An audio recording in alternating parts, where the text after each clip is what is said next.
మళ్ళీ కట్టుకొని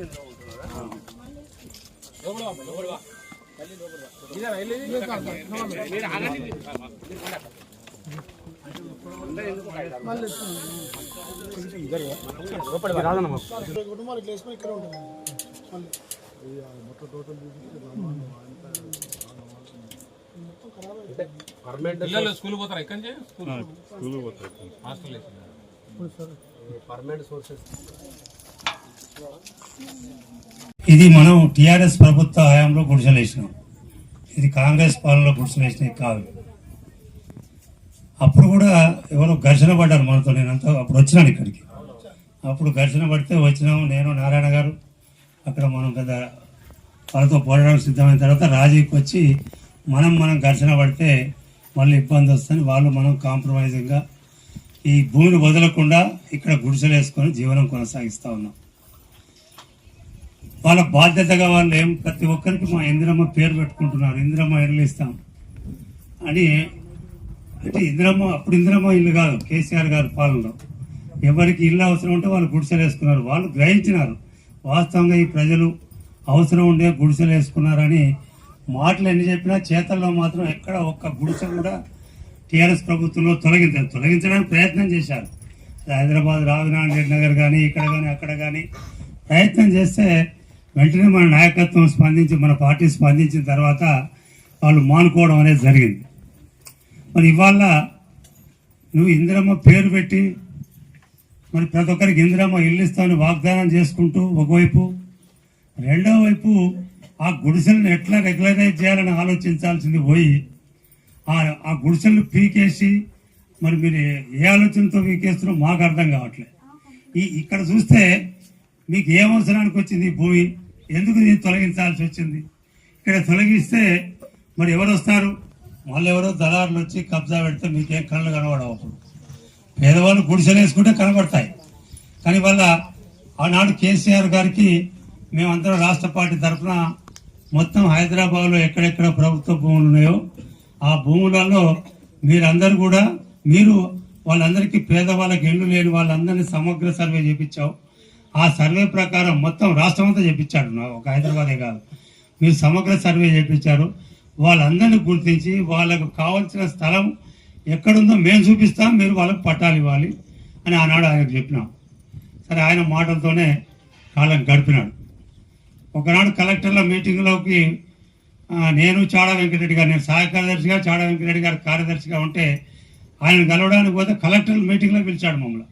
పిలిచి భూ పోరాటానికి ప్రజల కొరకు పోరాటం చేసే పార్టీ ప్రతినిధులు వెళ్ళి ఇక్కడ కూర్చుండబెట్టినా అని చెప్పి భూ సమస్య అన్నీ చెప్పాడు. ఇంకా ఏమైనా చెప్పాలన్నాడు. అంటే మేము అనుకున్నాం చాలా బాగానే చెప్తున్నాడు కేసీఆర్ గారు అని, అమలు చేస్తాడు అనుకున్నాం. కానీ ఆయన ఎక్కడ పట్టాలు ఇవ్వలేదు గుడిసెలకు. అయితే మన గుడిసెలు కూలగొట్టలేదు, కానీ రాష్ట్రంలో ఎక్కడ పట్టాలు ఇవ్వలే. సరే, మనం మళ్ళీ రేవంత్ రెడ్డి గారి ప్రభుత్వానికి మద్దతు ఇచ్చినాం. మరి రాష్ట్రంలో అధికారం రావడానికి తోడ్పాటు ఇచ్చినాం. మరి వాళ్ళు ఇప్పుడు ఇందిరమ్మ పేరు చెప్పి అందరికీ ఇల్లు ఇవ్వడానికి వాళ్ళు ఒక ప్రోగ్రాం పెట్టుకున్నారు. 3 దఫాగా ఇళ్ళ స్థలం ఉన్న వాళ్ళకి ఇల్లు ఇస్తున్నామని చెప్పినారు. అసలు వాస్తవంగా చెప్పాలంటే మనకు అందులోనే ఇల్లు రావాలి. ఎందుకంటే ఇక్కడ స్థలం మనకు ఉంది. ఆ స్థలాన్ని నువ్వు రెగ్యులరైజ్ చేస్తే పట్టా ఇస్తే ఇల్లు ఇవ్వచ్చు. అయిపోయింది, 3 ఫేజ్ అయిపోయింది. మరి 2వ ఫేజ్లైనా మరి సొంత స్థలం సొంత పట్టా కాకపోయినా ప్రభుత్వం భూమిలో ఎవరైతే ఉన్నారో అలాంటి వాళ్ళకి ఇవ్వాల్సిన కనీస బాధ్యత మీకున్నది. అందువల్ల ఇక్కడి ఎమ్మెల్యే నాగరాజు గారికి మేము కమ్యూనిస్ట్ పార్టీ తరఫున చేసే విజ్ఞప్తి ఏమిటంటే, మీరు 2nd ఫేజ్లో స్థలం, 3 ఫేజ్లో స్థలం ఉన్న వాళ్ళకి ఇచ్చారు, 2వ ఫేజ్లో స్థలం లేకున్నా ఇస్తామని చెప్తున్నారు. కాబట్టి ఇక్కడ ప్రభుత్వ స్థలము ఇది, దీని పూర్వపురాలు మన నాయకులు చెప్పారు. ఇవాళ ఇది నిరుపయోగమైన ప్రభుత్వ స్థలం. ఇది ఏ రకంగా ఇళ్ల స్థలానికి ఇస్తే అభ్యంతరం ఉండని స్థలం. అందువల్ల గౌరవ శాసనసభ్యులు దీన్ని గుర్తించి ఈ కూలిపోయిన బాధితులు ఎవరైతే ఉన్నారో ఇక్కడ ఈ స్థలాన్ని సర్వే చేయించి ఈ 365 మందికి పట్టాలు ఇప్పిస్తే జీవితాంతం నిన్ను మర్చిపోరు ఎమ్మెల్యే గారు. అందువల్ల మీరు తక్షణంగా మీ బాధ్యతగా ఇది మీరు చేయాల్సిన అవసరం ఉందని రాష్ట్ర కమ్యూనిస్ట్ పార్టీ తరఫున మీకు విజ్ఞప్తి చేస్తూ ఉన్నాం. మరి రేవంత్ రెడ్డి గారు, కాంగ్రెస్ పెద్దలు ఎవరు వచ్చినా మన మీటింగ్లకు ఏం చెప్తారు? కమ్యూనిస్ట్ పార్టీ పోరాటం చేస్తుంది. అయితే ఏ గవర్నమెంట్ అయినా అసలు పోరాటం చేయకుండా అమలు చేసిన చరిత్ర స్వాతంత్రం కోసం పోరాటంలో మనదే అగ్రగణ్య పాత్ర. వచ్చిన తర్వాత కూడా ఏ పోరాటం చేయాలన్నా మరి ముందుండేది కమ్యూనిస్ట్ పార్టీ. అందువల్ల ఎవరైనా మన కమ్యూనిస్ట్ పార్టీని శ్లాఘించక తప్పదు. మళ్ళీ ఎవరైతే మీరు ఏ ఇందిరాగాంధీ పేరు చెప్తున్నారో అసలు ఆ ఇందిరాగాంధీ పేరు నిలబడడానికి కమ్యూనిస్ట్ పార్టీ ఎంత పోరాటం చేసిందో ఒక్కసారి చరిత్ర తెలుసుకో రేవంత్ రెడ్డి గారు, మీకు విజ్ఞప్తి చేస్తా ఉన్నాం. ఇందిరాగాంధీ 20 అంశాల ఆర్థిక కార్యక్రమాన్ని ఆమెను ఫోకస్ చేసింది ఎవరు అంటే కమ్యూనిస్ట్ పార్టీ. ఆనాడు ఇందిరాగాంధీ ప్రజల కోసం ప్రయత్నం చేస్తున్న నెపంతో ఆమెను రాజకీయంగా పతనం చేయడానికి కాంగ్రెస్లో ఉన్న మితవాదులు, అదేవిధంగా అందులో ఉన్న మరి ఎవరైతే పెద్ద పెద్ద కోటీశ్వరులు ఉన్నారో ఈ కాస్త పేదోళ్ళ గురించి మాట్లాడుతుందనే అభిప్రాయంతో ఆమెను ఓడించడానికి, ఆమెను ఇబ్బంది పెట్టడానికి ప్రయత్నం చేసినప్పుడు భారత కమ్యూనిస్ట్ పార్టీ ఇందిరాగాంధీ 20 అంశాల ఆర్థిక కార్యక్రమం అని తీసుకొని మనం దేశవ్యాప్తంగా ప్రచారం చేశాం. అందులో భాగంగానే ఇందిరాగాంధీ ఈ రాజభరణాలు రద్దు చేయడం, బ్యాంకులు జాతీయం చేయడం, ఆ జాతీయం చేసిన బ్యాంకుల నుంచి మరి పేదవాళ్ళందరికీ మరి ఆర్థిక అభివృద్ధి కావడానికి అనేక రకాలుగా లోన్లు రావడానికి అవకాశం కలిగింది. మరి అలాంటి ఇందిరాగాంధీ పేరు తీసుకురావడానికి మరి మీరు కూడా పూనుకున్నారు కాబట్టి ఆమె ఆశయం ఏమిటో మీరు ఒకసారి అర్థం చేసుకోవాల్సిన అవసరం ఉంది. అందువల్ల మీరు పదే పదే ఎక్కడికి వెళ్ళినా కేసీఆర్ గారు చెప్పేవారు, మరి మీరు కమ్యూనిస్ట్ పార్టీ నాయకుల పేరు తీసుకోకుండా ఈ దేశ చరిత్రలో కానీ రాష్ట్ర ఏర్పాటులో కానీ కమ్యూనిస్ట్ పార్టీ పాత్రను సాగిస్తున్నారు. మీరు ఒకవైపు మరి మీరు పోరాటం చేస్తే మేము అమలు చేస్తామని చెప్తా ఉన్నారు. అందువల్ల మీరు దాన్ని గమనంలో పెట్టుకోవాలి. మాకు ఆ విశ్వాసం ఉంది, మన పోరాటం వృధా కాదు. రేవంత్ రెడ్డి ఇవ్వాలి కాకపోతే సంవత్సరం తర్వాతనైనా మన పోరాటాన్ని అంగీకరించాల్సిందే, మనకు పట్టాలు ఇవ్వాల్సిందే, వీళ్ళు ఇవ్వాల్సిందే. ఖచ్చితంగా ఆయన మీద బాధ్యత ఉంది, అది ఇవ్వక తప్పదు. ఇవ్వకపోతే ఓడను తలకింద చేయగలరు, నిలబెట్టగలరు. అందువల్ల దాన్ని అర్థం చేసుకోవాలి. మీరు అర్థం చేసుకొని మరి వాళ్ళు బాగా అంది. మన ఖమ్మం మీరందరూ బహిరంగ సభకు వచ్చినారు, రేవంత్ రెడ్డి గారి ఉపన్యాసం విన్నారు. ఆయన చెప్పినాడు ప్రతి డిమాండ్లో కమ్యూనిస్ట్ పార్టీ పాత్ర ఉంది. వాళ్ళు డిమాండ్ చేస్తున్నారు, పోరాటం చేస్తున్నారు, దాన్ని మేము అమలు చేస్తున్నాం. అది వాస్తవం, మనం కూడా అంగీకరించాల్సిందే. మనమేమి జీవోలు ఇవ్వం, పట్టాలు చేతికి ఇవ్వం. మనం పోరాటం చేస్తాం, పట్టాలు ఇచ్చేది వాళ్ళ చేతిలో ఉంది, మేము ఇచ్చేవాళ్ళం అని కొంతమంది చరిత్ర తెలియని వాళ్ళు చెప్పుకున్నా సమాజానికి అర్థమవుతుంది. పోరాటం చేస్తేనే కమ్యూనిస్ట్ పార్టీ పోరాటం వల్లనే అయితే ఇవాళ కాదు, ఆనాడు తెలంగాణ సాయుధ పోరాటంలోనే మనం భూమి సమస్యను ప్రధానంగా తీసుకున్నది కమ్యూనిస్ట్ పార్టీ. తర్వాత స్వాతంత్రం వచ్చిన తర్వాత కూడా మరి అడవి భూములు, ప్రభుత్వ భూములు, భూస్వాముల మిగులు భూములు ఇవన్నీ కూడా కబ్జాలు పెట్టి ఏళ్ల తరబడి సునాయాసంగా పట్టాలు ఇవ్వలే. మనం చూపించిన ఇవాళ ఎన్ని బాధలు పెడుతున్నారో. ఆనాడు కూడా జైళ్ళకి వెళ్ళారు, చాలా కొన్ని వేల మంది ఈ భూ పోరాటాల్లో రాష్ట్ర స్థాయిలో జైళ్ళకి వెళ్ళినారు. ఎవరు పోరాటం వృధాగా పోలే. ఫారెస్ట్ను డిఫారెస్ట్ చేసినారు, అంటే అందులో చెట్టు చేమలేని ఫారెస్ట్లు మనం పోరాటం చేసిన తర్వాత డిఫారెస్ట్ చేసి వాళ్ళందరికీ పట్టాలు ఇవ్వడం అనేది జరిగింది. తర్వాత ప్రభుత్వ భూములు పట్టాలు ఇచ్చినారు. మిగులు భూములు మరి ఏవైతే ఉన్నాయో కబ్జా మనం పెట్టుకున్నాం, అంటే బినామీగా భూస్వాములు ఎక్కడైతే ఆనాడు భూ సంస్కరణ చట్టం కోసం కమ్యూనిస్ట్ పార్టీ పోరాటం చేస్తే ఆ చట్టాన్ని తూట్లు ఓడడానికి రకరకాల పేర్లతో మరి ఆ భూమిని కాపాడుకోవడానికి ప్రయత్నం చేస్తే మన ఎర్రజెండా నాయకత్వాన మనం మరి అలాంటి భూమి ఆ బినామీల చేతిలో పోకుండా మిగులు భూముల కోసం కూడా పోరాటం చేసిన చరిత్ర కమ్యూనిస్ట్ పార్టీ. అదంతా పేదవాళ్ళకు పంపిణీ చేయడం జరిగింది, పేదవాళ్ళకి ఇవ్వడం జరిగింది. ఇవాళ చిన్న చిన్న కారణాల చేత ఎవరైనా మరి గుడిసేసుకున్న ఉండలేక అమ్ముకుంటే మనమేం బాధ్యులం కాదు దానికి, అది ప్రభుత్వం బాధ్యత. అయితే ఇందులో నివాసం ఉంటున్నారో వాళ్ళందరికీ ఇవ్వండి. కానీ 1-2 కారణాలు చూపించి మరి కలెక్టర్ గారు అందులో ఉండడం లేదు, అమ్ముకుంటున్నారు ఇలాంటి మాటలు చెబితే ఇది చేతగాని ప్రభుత్వం కింద లెక్క. ఇప్పుడు ఇంతమంది ఒకవైపు పాములు, నీళ్లు, తేళ్లు వస్తూ ఉంటే గుడిసెల్లో పండుకుంటుంటే మీకు కళ్ళు కనబడట్లేదా? వచ్చి ఉదయం పూట వచ్చి రాత్రి వెళ్ళిపోతున్నారా? మంచి పక్కాయిలు వేసుకొని రేకుల షర్ట్లు వేసుకొని మరి ఉన్నారు.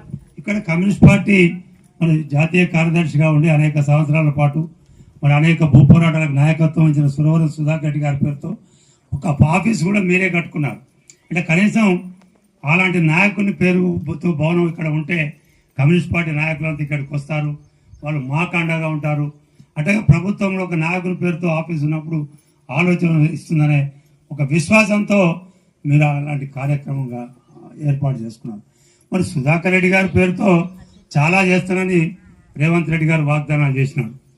మరి ఉన్న ఆయన పేరుతో ఉన్న ఆఫీసును కూలగొడుతుంటే మీకు సమాచారం తెలియకపోవడం, తెలిసిన తర్వాతనైనా దాని గురించి ఆలోచించకపోవడం చాలా బాధాకరమైన విషయం. అందువల్ల రేవంత్ రెడ్డి గారికి మేము చేసే విజ్ఞప్తి ఏమిటంటే, నువ్వు మాటలతో కాదు చేతలల్లా నీ నిజాయితీ ఉండాలి, పేదల పక్షాన నీ నిజాయితీ ఉండాలి. నీకు ప్రజల పాలన కావాలన్నా, దుర్మార్గుల పాలన కావాలన్నా, లేకపోతే ఇంకెవడి పాలన కావాలన్నా అని అడుగుతుంటావు పదే పదే. నీకు నువ్వు చెప్పుకోవడం కాదు, ఆనాటిది పాలన బాగలేదు, ఇవాళ ప్రజాపాలన కొనసాగుతుంది అని ప్రజలు చెప్పుకోవాలి. నువ్వు బహిరంగ సభలో నాది ప్రజాపాలన అని చెప్పుకుంటే ప్రయోజనం లేదు.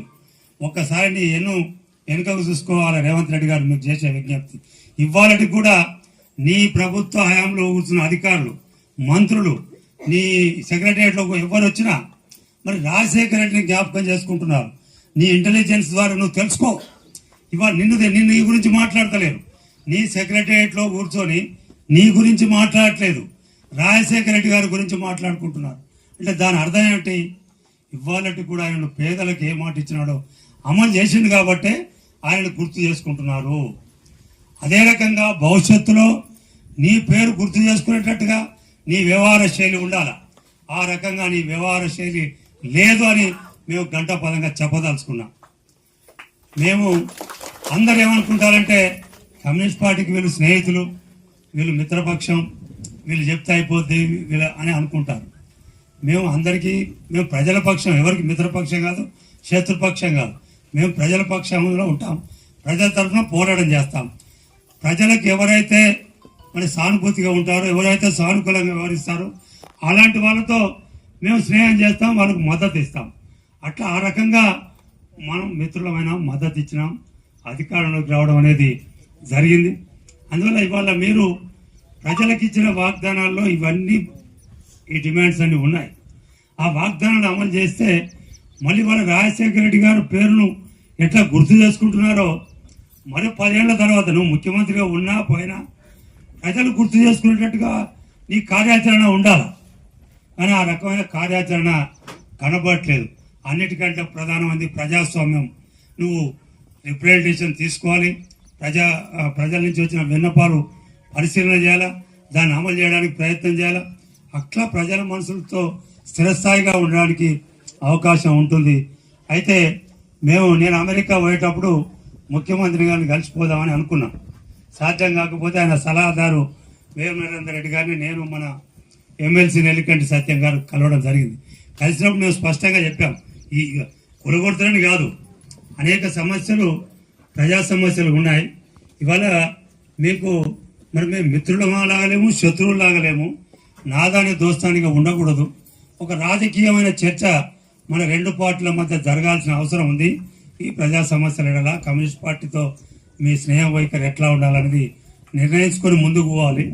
అందువల్ల అంటే ఆయన మాకు వాగ్దానం చేశాడు, మీరు వచ్చిన తర్వాత తప్పకుండా అలాంటి ఒక మీటింగ్ ఏర్పాటు చేసుకొని చర్చ చేసుకుందాం అని చెప్పడం అనేది జరిగింది. ఏదో హరిబరిగా మన రిప్రజెంటేషన్ సిపిఎం నాయకులను పిలిచి ఏదో తాత్కాలికమైన సమస్యల మీద మాట్లాడగలరు, రాజకీయపరమైన సమస్యల మీద చర్చించుకోవాల్సిన అవసరం ఉన్నది. భారతదేశంలో స్వాతంత్ర పోరాటంలో కాంగ్రెస్ కమ్యూనిస్టులదే ప్రధాన పాత్ర. అసలు కాంగ్రెస్కు సహజ మిత్రులు, కమ్యూనిస్టుకు సహజ మిత్రులు కాంగ్రెసే. ఎందుకంటే దేశాన్ని కాపాడడానికి అనేక సార్లు కాంగ్రెస్లో అతివాదులు, మితవాదులు ఉన్నప్పుడు వాళ్ళని ఏరివేసి దేశాన్ని కాపాడడానికి కమ్యూనిస్ట్ పార్టీ కాంగ్రెస్లో ఉన్న అతివాదులకు మద్దతు ఇచ్చి దేశాన్ని కాపాడింది. కాంగ్రెస్లో అన్ని రకాల వాళ్ళు ఉంటారు, అతివాదులు ఉంటారు, మితవాదులు ఉంటారు, దుర్మార్గులు ఉంటారు, మరి మంచి వాళ్ళు ఉంటారు, అన్ని రకాలుగా ఉంటారు. వాళ్ళని మనం వర్గీకరణ చేస్తాం, చేసి ప్రజాపక్షంగా ఉన్న వాళ్ళని తప్పనిసరిగా వాళ్ళకు మన మద్దతు ఉంటుంది, అందులో ఏమీ సందేహం లేదు. అందువల్ల మీరు ప్రజల గురించి ఆలోచించినప్పుడు కమ్యూనిస్ట్ పార్టీ మద్దతు ఉంటుంది. అప్పుడు మేము కమ్యూనిస్ట్ పార్టీ మీకు మేము స్నేహితులను ధైర్యంగా చెప్పుకోగలుగుతాం, లేకపోతే పోరాటం చేస్తామని చెప్తాం. అంతే తప్ప మరి నాదాని దోస్తాన్ని మాత్రం ఉండకూడదు. అది ఖచ్చితంగా మీరు ప్రజా సమస్యలు పరిష్కారం చేసుకున్నప్పుడు మన స్నేహం కొనసాగుతుంది. రాజకీయ మైత్రి, స్నేహం అంటే రాజకీయ మైత్రే, వ్యక్తిగతమైన స్నేహం కాదు. రాజకీయ మైత్రి కొనసాగుతుంది. ప్రజా సమస్యలు పరిష్కారం చేసినప్పుడు మన రాజకీయ మైత్రి చేయలేకపోతే పోరాటంలో ఏమైనా జరగవచ్చు. ఇప్పుడు ఆనాడు తెలుగుదేశం చంద్రబాబు నాయుడు గారి కంటే ముందు ఎన్టీ రామారావుతో మరి 15 సంవత్సరాలు సహవాసం చేసినాం. ఎన్టీ రామారావు గారు చాలా గొప్ప పనులు చేసినాడు, ఆయనకు మద్దతు ఇచ్చినాం. చంద్రబాబు అధికారంలోకి వచ్చినాడు, ఒకలాగున్నాడు. వచ్చిన తర్వాత సోషలిజం లేదు, కమ్యూనిజం లేదు, ఆఖరికి క్యాపిటలిజం కూడా టూరిజం అన్నాడు. ఆ టూరిజం వల్ల మన ప్రచారం వల్ల ఆయన కొట్టుకొని వెళ్ళిపోయినాడు. ఎక్కడ పోయినా మళ్ళీ పతా లేకుండా పోయినా అధికారం కోల్పోయాడు. అందువల్ల కమ్యూనిస్టులు మంచికైనా చెడుకైనా ప్రచారానికి వస్తారు. నీ వల్ల సాయం పొందిన వాళ్ళు ఎవరు గుర్తుపెట్టుకోవడం నీకు సాయం చేయరు మళ్ళా. కానీ నీ వల్ల నష్టపోయిన వాళ్ళు నిన్ను మరొకరు వెంటాడతారు. అందువల్ల మరి దాన్ని దృష్టిలో పెట్టుకొని ప్రజలను బాధితులుగా కాకుండా వాళ్ళను కాపాడడానికి నీ ఆలోచన ఉండాలా. కమ్యూనిస్ట్ పార్టీ మద్దతు కూడా అట్లా ఉంటుంది. కమ్యూనిస్ట్ పార్టీ ప్రచారం వృధా పోదు, కమ్యూనిస్ట్ పార్టీ పోరాటం వృధా పోదు. అందువల్ల ఎప్పుడు ఎక్కడ మనకు అపజయం లేదు. ఇవాళ కాకపోతే ప్రజాప్రతినిధి గెలవడం కాదు విజయం అంటే, మరి ప్రభుత్వాలను తలకిందులు చేసే శక్తి కమ్యూనిస్ట్ పార్టీకి ఉంది. అయితే స్వార్థం కోసం తలకిందులు చేయదు, ప్రజల గురించి ఆలోచించి నిర్ణయం చేసుకొని తలకిందులు చేస్తుంటుంది. అందువల్ల ఇవాళ ఇంకా సమయం మించిపోలేదు. ఇవాళటికైనా మీరు కమ్యూనిస్ట్ పార్టీతో రాజకీయ పరమైన చర్చలు చేయాల్సిందే. మీరు ఎన్నికల్లో ఇచ్చిన హామీలను ఒకసారి మరి ఏమి అమలు చేస్తున్నాడో మేము చెప్తాం, ఏమి అమలు చేయలేదో చెప్తాం. భవిష్యత్తులో ఏ రకంగా వివరించాలో మీకు సూచనలు చేస్తాం. మంచిగా ఉంటే అంగీకరించండి.